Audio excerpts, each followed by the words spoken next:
বন্ধুত্বটা তাহলে কি? বন্ধুত্বটা বন্ধুত্ব বন্ধুত্ব হচ্ছে এমন একটা জিনিস যে তুমি তোমার স্বামীর সঙ্গে যেটা শেয়ার করতে পারো না, বা আমার সঙ্গে বা ফ্যামিলির সঙ্গে শেয়ার করতে পারো না, সেটা তুমি তোমার বন্ধুর সঙ্গে পারো। বন্ধুত্ব হচ্ছে এরকম একটা জায়গা। আর বন্ধুত্বের তো কোনো আর বয়স নেই। বন্ধুদের কোন বয়স, আর বন্ধুরা কখনো ছেড়ে যায় না।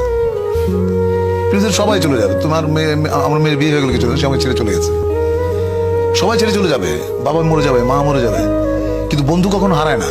আমরা যে নতুন নতুন আমি ইরেশের একটা নাটক করে আসলাম কিছুদিন আগে কক্সবাজারে, ওখানে এই সংলাপটা পড়ে আমি খুবই মুগ্ধ। আমি ইরেশে বললাম যে তুমি এরকম একটা চমৎকার সংলাপ লিখেছো।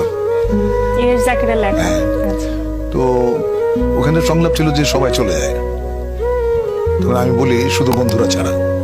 আরো একটা জিনিস, আমিও মানে এটা এখন আজকে রিয়েলাইজেশনে আসবে যে হ্যাঁ, সবাই ছেড়ে যায় বন্ধুরা ছাড়া। প্রেম শব্দটার অর্থটা কি আপনার কাছে?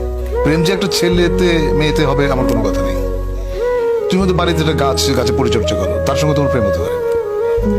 বা তুমি একটা কলম তোমার পছন্দ, তাই না? ওইটা প্রেম। আমি উদাহরণ দিই তোমাকে।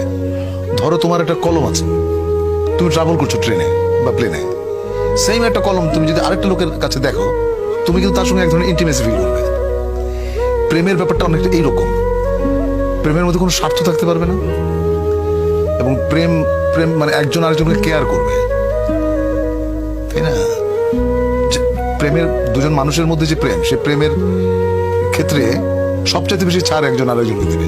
কম্প্রোমাইজটা থাকতে হবে। হ্যাঁ, কম্প্রোমাইজটা থাকতে হবে, রেসপেক্টও থাকতে হবে, আর ভালোবাসা তো মাস্ট।